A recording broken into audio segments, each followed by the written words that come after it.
কাল থেকে সারা রাত প্রচন্ড বৃষ্টি, আজকেও প্রচন্ড বৃষ্টি, যার ফলে জল জমে গেছে বিভিন্ন জায়গায়। সেক্টর 5-এর ছবি দেখালাম প্রথমে। সেক্টর 5-এ জল জমেছে। কলকাতায় বৃষ্টিতে সেঞ্চুরি, কারণ 100 মিলিমিটার বৃষ্টি হয়েছে। নিম্নচাপের দুর্যোগ, রাত থেকে সকাল পর্যন্ত একেবারে মুষলধারে বৃষ্টি।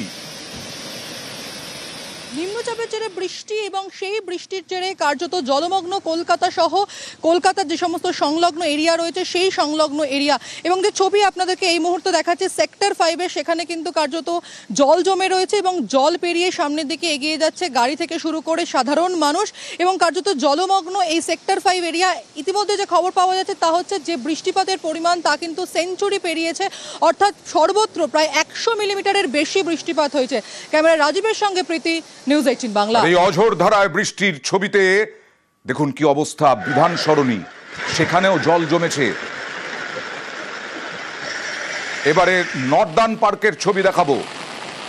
নর্দার্ন পার্কেও রাত থেকে তুমুল বৃষ্টি, 100 মিলিমিটার বৃষ্টি। উল্টোডাঙ্গা, ধাপা, বিভিন্ন জায়গায়, ধাপা থেকে উল্টোডাঙ্গায়, আর তার জের সেন্ট্রাল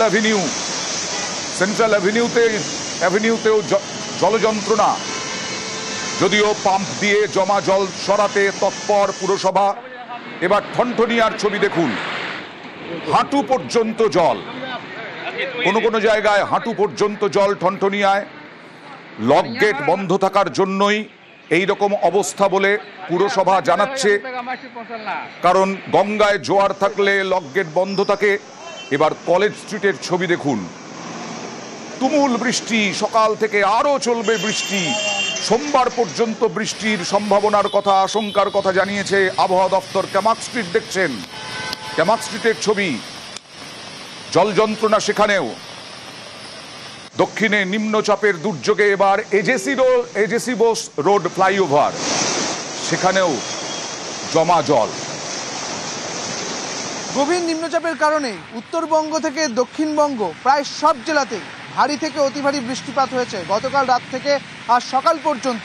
এবং কলকাতার একাধিক জায়গায় জল জমেছে। এই মুহূর্তে আমি দাঁড়িয়ে রয়েছি এজেসি বোস ফ্লাইওভারে, এবং সেখানেও কিন্তু জল জমে গিয়েছে। এবং এই ফ্লাইওভার সোজা নেমে যাচ্ছে SSKM-এর দিকে। এই জল পেরিয়েই যাতায়াত করতে হচ্ছে, এই জল পেরিয়েই চলছে যান চলাচল। ক্যামেরায় দীপঙ্করের সঙ্গে সুদীপ্ত, নিউজ 18 বাংলা। আর কিছুক্ষণ আগেই বলছিলাম যে জমা জল সরাতে তৎপর পুরসভা, সেইভাবেই তৎপরতা। বলা হচ্ছে যা বৃষ্টি হয়েছে, 100 মিলিমিটার বৃষ্টি, তাতে জল জমা স্বাভাবিক। পুরসভার পক্ষ থেকে বলা হচ্ছে, পুরসভাই বলছে লক গেট বন্ধ ছিল, তাই এই রকম জল যন্ত্রণা সহ্য করতে হচ্ছে শহরবাসীকে। এবং জমা জল সরাতে বিভিন্ন গাড়ি বিভিন্ন রাস্তায়।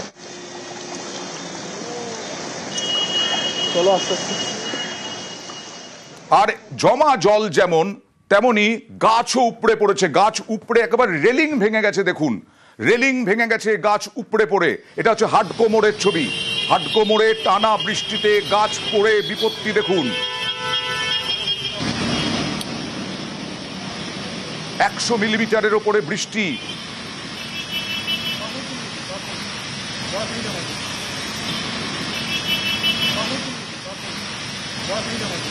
আর গিরিশ পার্ক, বউবাজারে পুরনো বাড়ি, সেগুলো ভেঙে পড়লো। গিরিশ পার্ক, বউবাজার, এই টানা বৃষ্টিতে এই বাড়ি তো থাকাই সম্ভব না। প্রতিনিধি রৌনকের সঙ্গে কথা বলবো। এখানে কি বাসিন্দারা ছিলেন? দেখো, একেবারেই না, কারণ আগে থেকেই কলকাতা কর্পোরেশনের যে বিপজ্জনক বাড়ির তালিকায় এই গিরিশ পার্কের সুবীর চ্যাটার্জি রোডের বাড়িটি ছিল। বহুদিন ধরে বাড়িটি ডেমোলাইজের যে প্রক্রিয়া, সেই প্রক্রিয়া কিন্তু চিন্তা ভাবনাও করেছিল কলকাতা কর্পোরেশন। দুটো জায়গাতেই কেউ ছিলেন না, তাই তো? না, একেবারে এই গিরিশ পার্ক এবং বউবাজার মার্কেট, যে সময় দুটি ঘটনা ঘটে সেই ঘটনার সময় কেউ ছিল না, অর্থাৎ হতাহতের কোনো খবর নেই। যেহেতু গভীর রাত এবং সাত সকালে দুটি জায়গায় ঘটনা ঘটেছে, সেই কারণে কিন্তু হতাহতের কোনো খবর ইতিমধ্যে উঠে আসেনি। কিন্তু দুটি অত্যন্ত জনবহুল এলাকা, যদি দুপুরের দিকে বা এরকম সময় ঘটনা ঘটতো তাহলে কিন্তু হতাহতের সম্ভাবনা থাকতো। সেক্ষেত্রে ইতিমধ্যেই এই সুবীর চ্যাটার্জি রোডের যে বাড়িটি, সেই বাড়িটি ডেমোলাইজ করার প্রক্রিয়া, সেই নিয়ে কিন্তু কর্পোরেশনে আলোচনার বসতে রয়েছে, এমনটাই কাউন্সিলর তরফ থেকে জানা যাচ্ছে। অন্যদিকে বউবাজার মার্কেটে যেখানে বাড়ি ভেঙে পড়েছে, সেইখানে ইতিমধ্যে পুলিশ কর্ডন করে দিয়েছে এবং যে ধ্বংসাবশেষ, সেই ধ্বংসাবশেষ সরিয়ে নেওয়ার কাজও কিন্তু ইতিমধ্যে শুরু করে দিয়েছে। অয়নদা, ওকে, একেবারেই তাই। পথচারীদের বিপদ বাড়তো যদি দুপুরে হতো বা সন্ধে হতো। এবার একটু জেলার দিকে যাই। বাঁকুড়াতেও প্রবল বৃষ্টি, হ্যাঁ গরমও পড়েছিল, তার সঙ্গে স্বস্তি, কিন্তু প্রবল বৃষ্টিতে একটু জীবনযাত্রা অসুবিধে হয়েছে, কারণ নিম্নচাপের বৃষ্টি, জেলা জুড়ে জারি হয়েছে সতর্কতা। সুতরাং নদীর জল বাড়ার আবার আশঙ্কা। কি অবস্থা, প্রিয়ব্রতর সঙ্গে কথা বলবো। প্রিয়ব্রত, দেখো নদীগুলো এখন পর্যন্ত জল বাড়েনি, কিন্তু বাঁকুড়া জেলায় সকাল থেকে কিন্তু কখনো কখনো ঝিরঝিরে কখনো কিন্তু ভারী বৃষ্টি হচ্ছে। এই মুহূর্তে অবশ্য বৃষ্টি কিছুটা ক্ষান্ত হয়েছে, কিন্তু জেলা প্রশাসনের পক্ষ থেকে লাল সতর্কতা জারি করা হয়েছে জেলা জুড়ে। কারণ জেলার যেসব ব্লকগুলো রয়েছে, নিম্ন অববাহিত রয়েছে, সেখান থেকে যদি বৃষ্টিপাত হয় সেক্ষেত্রে কিন্তু যেমন নদীতে জল বাড়বে, সেক্ষেত্রে কিন্তু ব্লকগুলোতে জল ঢুকে যাবে, গ্রামে গঞ্জে জলবন্দী হওয়ার একটা চিত্র যেমন গত কয়েকদিন আগে আমরা দেখেছিলাম, সেরকম কিন্তু পরিস্থিতি তৈরি হতে পারে। সেই কারণেই লাল সতর্কতা জারি করা হয়েছে।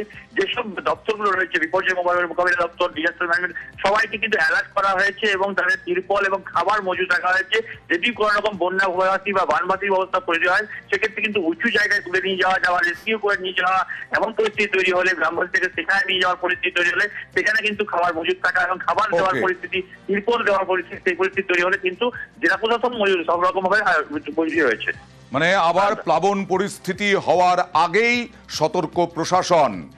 আর এবার ঝাড়গ্রামের ছবি দেখাবো, কারণ সেখানে টানা বৃষ্টি, সেই টানা বৃষ্টিতে নদীর অবস্থা দেখুন, চাষের ক্ষতি হচ্ছে। কথা বলবো প্রতিনিধি রাজুর সঙ্গে। রাজু, দুলুং নদীর জল কি আবার বাড়লো? একদমই অয়েন্দা, অনবরত বৃষ্টি হচ্ছে। সকাল থেকে যেভাবে ভারী বৃষ্টি হয়েছিল, দুপুরের পর থেকে আবার একই রকম ভাবে ভারী বৃষ্টিপাত শুরু হয়েছে এবং বৃষ্টিপাতের ফলেই মূলত বিভিন্ন যে নদীগুলো রয়েছে সেই সমস্ত নদীর জলস্তর বাড়ছে এবং পাশের রাজ্যে ঝাড়খণ্ড, সেখানেও অনবরত বৃষ্টি হচ্ছে। সেই বৃষ্টিপাতের ফলে হয়তো সুবর্ণরেখা নদীর জলস্তরও বাড়তে পারে, কারণ এখানে যে জলাধারগুলো রয়েছে ঝাড়খণ্ডে, সেই সমস্ত জলাধার থেকে যদি জল ছাড়ে তাহলে হয়তো এই যে সুবর্ণরেখা, দুলুং নদী এবং কংসাবতী ও ভৈরববাটি, এই সমস্ত নদীগুলোতে মানে আবার কি কৃষকদের কপালে চিন্তার ভাঁজ পড়বে? একদমই অন্য, কারণ কৃষকদের কপালে এখনই চিন্তার ভাঁজ পড়েছে। কারণ এই যে অনবরত বৃষ্টি, এই বৃষ্টির জলেই অধিকাংশ চাষের জমিতে জল দাঁড়িয়েছে এবং যে সবজির ফসল তারা বানিয়েছিল, সেই সবজির ফসল বোনার পরেও সেই সবজির ফসল তারা তুলতে পারবেন না, কারণ অধিকাংশই নষ্ট হচ্ছে। খুবই খারাপ অবস্থা। বাজারে যে অবস্থা, তাতে 100 থেকে 80 টাকা কিলোতে যাচ্ছে সবজি। সেক্ষেত্রে যদি এভাবে বৃষ্টিপাত হতে থাকে এবং চাষিরা যদি তাদের ফসল না তুলতে পারে, তাহলে হয়তো আগামী দিনে, হয়তো আগামী 2-1 দিনের মধ্যে ক্ষতির মুখে পড়তে পারেন চাষিরা। এবং অবশ্যই আমরা আশা করব যে রাজ্য সরকার পাশে দাঁড়াবেন কৃষকদের। এবার পশ্চিম মেদিনীপুরে দেবরা, সবং, পিংলায় ভারী বৃষ্টি, ফের প্লাবনের আশঙ্কা। শহরের অবস্থা দেখুন। কথা বলবো প্রতিনিধি দিগ্বিজয়ের সঙ্গে। কি অবস্থা নদীগুলোর এখনো? ইতিমধ্যে পশ্চিম মেদিনীপুর জেলার ডেবরা, সবং, পিংলা এলাকায় সকালে যে মুষলধারে টানা বৃষ্টি হয়েছিল, আবার পুনরায় কিন্তু এই মুহূর্তে মুষলধারে বৃষ্টি চলছে। তুমি জানো যে ডেবরায় কাঁসাই নদী রয়েছে। যদি ঝাড়গ্রাম এবং বাঁকুড়ায় যে পরিমাণে বৃষ্টি হচ্ছে আমরা খবর পাচ্ছি, যদি সেই বৃষ্টি হয় তাহলে কিন্তু কাঁসাই নদীতে আবার ভরা জল আসবে এবং তার ফলে কৃষকদের সমস্যা হবে, মানুষের যাতায়াতের ক্ষেত্রে একটা সমস্যা হবে। সব মিলিয়ে হাওয়া অফিস যেটা ঘোষণা করেছিল 2-3 দিন পশ্চিম মেদিনীপুর জেলার বিভিন্ন প্রান্তে যে বৃষ্টি হবে, সেটা কিন্তু চলছে এই মুহূর্তে। এবং বৃষ্টির পরিমাণ বাড়লে কাঁসাই নদীর জল বাড়বে, সেক্ষেত্রে চাষিদের একটা চরম দুশ্চিন্তা। পাশাপাশি হাওয়া অফিস জানিয়েছে যে ঝোড়ো হাওয়া এবং বজ্রপাত হওয়ার কথা রয়েছে। সেক্ষেত্রে যদি বাজ পড়ে, দেবরা, সবং, পিংলা প্রশাসনের পক্ষ থেকে তৎপরতা রয়েছে এবং এলাকাবাসীকে সচেতন করা হচ্ছে যাতে এই সময় তারা বাড়ির বাইরে না বেরোয়। বেশ, আজকে সবে শুক্রবার, এখনো 3 দিন বৃষ্টি হবে এরকমটাই তো পূর্বাভাস। আর দেখুন সমুদ্রের অবস্থা দেখুন, সমুদ্র উত্তাল। বাঁধ কি আবার ভাঙবে এই আশঙ্কা রয়েছে।